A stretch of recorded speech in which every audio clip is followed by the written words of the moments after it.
A new mission place, Tete, Mozambique.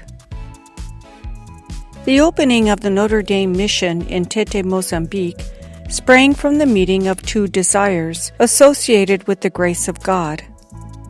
On the one hand, the Bishop of Tete, Most Reverend Diamantino Guapo Antunes, IMC, dreamt of having women religious in his diocese who could help with the evangelization of his flock. On the other hand, the Sisters of Notre Dame wanted to extend their mission to yet another diocese now that the entry of young Native women into the congregation had made this expansion possible.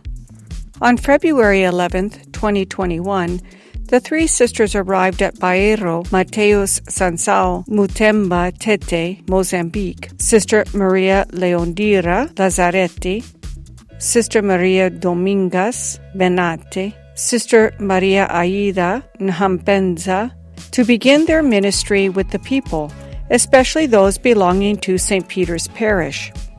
The Bishop of Chimoio, Most Reverend João Carlos Nunes Hatoa, Sister Maria Nilce Et, and Sister Maria Lore Stefan accompanied the sisters to the new mission.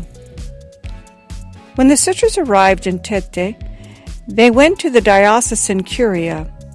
From there, Most Reverend Diamantino Guapo Antunes and Father Vital Conala, St. Peter's Parish priest, accompanied the sisters to Bairro Mateo Sansao Mutemba, where a group of people from the local parish community were awaiting the arrival of the new religious community. The Bairro Mateus Sansao Mutemba is considered the poorest neighborhood in the Tete province. It is very populous and has a significant number of minors linked to child labor and many other problems resulting from poverty. The residents come from different parts of the country, but mainly from the neighboring country, Malawi. As soon as the sisters' house was organized and the Our Lady of Grace community established, the sisters began visiting the families, at the same time observing the restrictions imposed by the coronavirus. The sisters first introduced themselves, prayed with the people, and asked, "What do you expect from the Sisters of St. Peter's Parish?" The main responses were, "Please help us to raise our children, teach our girls how to do sewing, embroidery, and cooking, educate our children in our small school." The sisters are gradually responding to the expectations of the families. On Saturdays, the sisters teach embroidery to two groups of girls.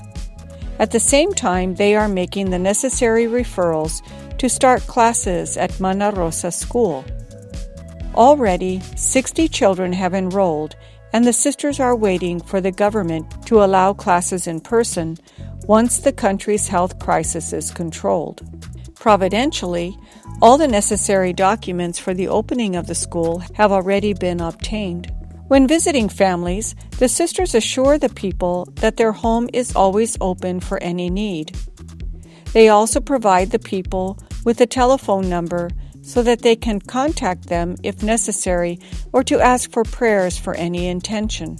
The sisters have also felt very welcome by the religious men and women of the diocese and by the people themselves.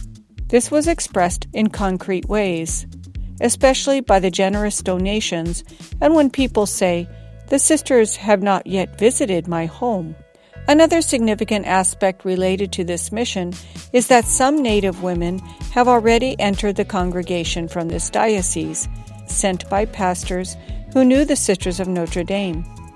Moreover, even though the sisters have been in this diocese for only 2 months, several young women interested in entering religious life have been in contact with the sisters, and the sisters have already visited their families. May the presence of the Sisters of Notre Dame in this diocese, their witness and apostolic service, assist our sisters and brothers to direct their lives to God in faith, so that all may experience God's love. Constitutions, Article 3.